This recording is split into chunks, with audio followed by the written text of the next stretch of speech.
a grave event, and we need everybody that's out there to please be paying attention.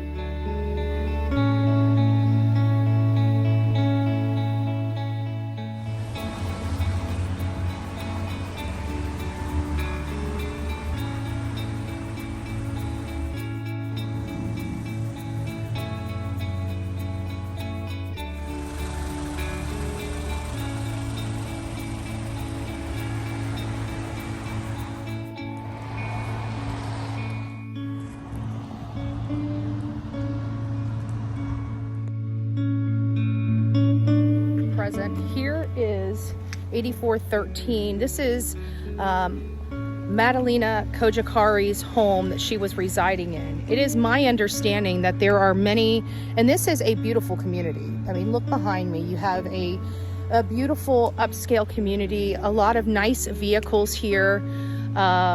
It appears that there are a lot of nice people here. But as you can see, we have a lot of manicured homes. And this one seems just a little odd, you know, a little off.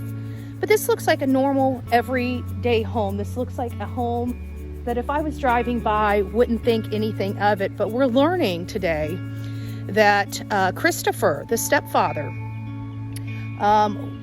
wouldn't let her go out, wouldn't let her play. Many people around here would trick or treat. None of them would come to the door. Just seems very disconnected. Seems like they wanted to disassociate themselves with the neighborhood, the community, other than a little bit of studying she did at school. We also learned that this child was missing. It was the school that contacted the parents, the mother, Diana Cojocari, and said, hey, after 10 days, what's going on? Nobody would answer the door here. And then all of a sudden, on December 15th, Diana Cojocari goes to the school and explains her daughter is missing. They never called law enforcement. It was actually the school that called law enforcement. Today, both the stepfather and mom, Diana and Christopher, sit behind bars on failure to report a missing child. What is most disturbing, and you probably already heard from one of my other prior videos, is the fact they took this long trip into the mountains after she disappeared. It appeared that she was not allowed to come out of this house or walk the community without Christopher by her side. I find that very odd. Why is a stepfather taking that type of role in this child's life? What went on behind these walls that we know nothing about? Again, I'm in the community. Nobody's really out. It's a Sunday. It's a worship day. This is North Carolina. And this is just a sad reality for many that she may not be coming home. They are providing counseling for the kids at the schools. Law enforcement is doing everything they can to find her whereabouts. The Christopher and Diana, mom and stepdad, are not cooperating. Their timeline is messed up. Their statements aren't corroborated by each other. Important details are skewed when it comes to them and what happened in and around November 21st to 23rd when she disappeared. And more questions arise as to why they never reported their child missing. We will never know to the gravity of what went on behind these walls, but I can tell you from my gut, this is not going to turn out very well. It is a shame that this is what this family has done to this community. This community looks like it has probably a lot of children that are here that were probably her friends in school. This is a travesty to everybody and everyone that surrounds this community. I can tell you, and I believe, that all that stuff up front that we just witnessed, the beautiful yellow bows, the sign seeking information for the whereabouts of Madalina, that didn't come from her parents. That came from the beautiful people of this community. Again, I'm reporting outside of Madalina Cojocari's home. Not a lot of people to speak to out here. The weather conditions are pretty rough. It's been raining most of the day. It's pretty cold, and it is a Sunday. But God bless her. God bless her friends. And we're still seeking answers as to what happened to her. Take care. And if you have any information, please reach out to the Cornelius Police Department here in North Carolina. God bless each and every one of you, and let's bring this baby home.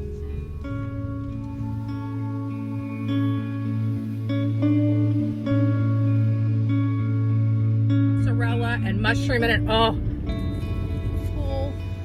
I have traveled this community. I've met with people, and people state that this is one of the safest communities, and they cannot believe something like this has happened. I did speak to a source from this school that happened to be here this Sunday. He will not go on record, but he did say that all children that need counseling are getting the necessary counseling they need provided by this school, and that this is a travesty to this community and this school.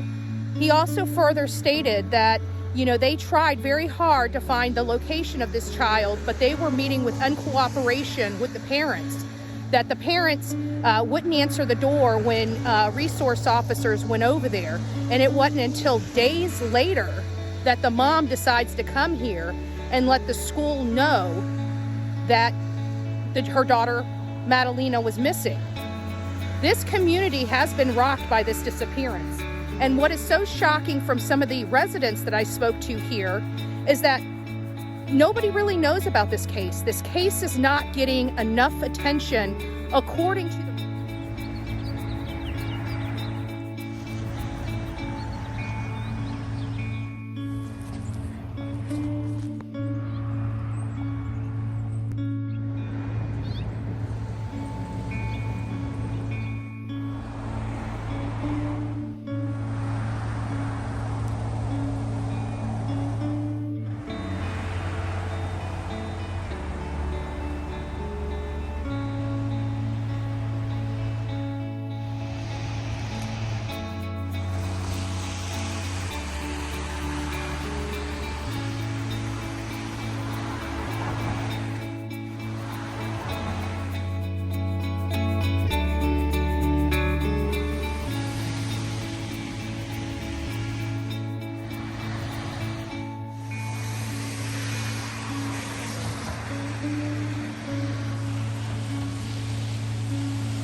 So I'm in front of the Cornelius Police Department, as you can see, a beautiful building.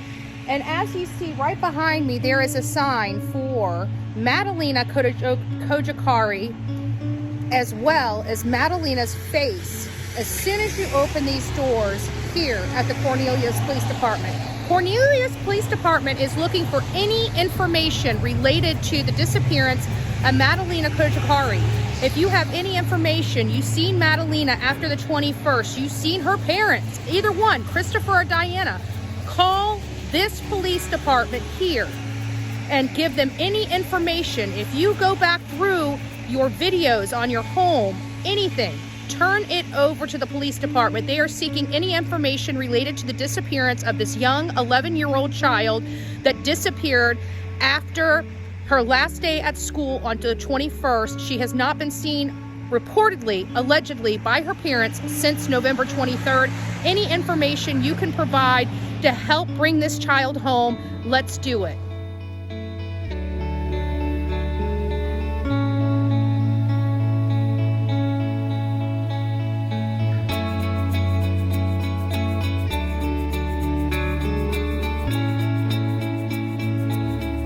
So hey folks, we are at the Mecklenburg County Detention Center at this moment. Right down this road here is the Juvenile Detention Center, but this is for the adults. This is where I believe that both Diana Cojocarri as well as Christopher Palmiter is being held without bail on charges of failing to report a missing child.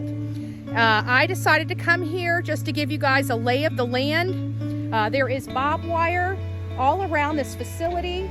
We're not going to be using drones or anything. They got some notices for drones. But again, right down here is the Juvenile Detention Center. However, this is the Adult Detention Center. This is the only county jail that I have been able to find on the map. So this is where I believe the parents are residing, hopefully for the foreseeable future, because we know there is foul play involved in this case, and we're out here seeking the truth. So again, bringing attention to Madalina Cojocarri. She is an 11-year-old girl that has went missing. The last time she was seen from anybody other than her parents was when she attended school on November 21st. The school has been trying diligently to find her ever since. They came with uncooperative cooperation from the parents. They went out to the house after 10 days of her missing consecutive days of school. Mom and dad, even though we found out, mom never leaves the home. Nobody answered that door. Not one single person. It wasn't until days later, mom goes to her middle school, Bailey Middle School, and finally lets them know that she has been missing. And she never, ever once called law enforcement. She only reported it to the school. It was the school that called the police department to report the missing child, the missing 11-year-old. This is a travesty to this community. I can tell you there are not a lot of posters or flyers or anything. They're not looking for a missing girl in this county. They are not looking for a missing girl. They are looking for, it's a recovery mission at this point. I know it's not being said. I'm going to be bold enough to say it. I come into way too many counties and know how it functions to know that this is not right. Something is not smelling right in this county. Hardly any posters, hardly any flyers. She's only been gone since November, and we've got nothing.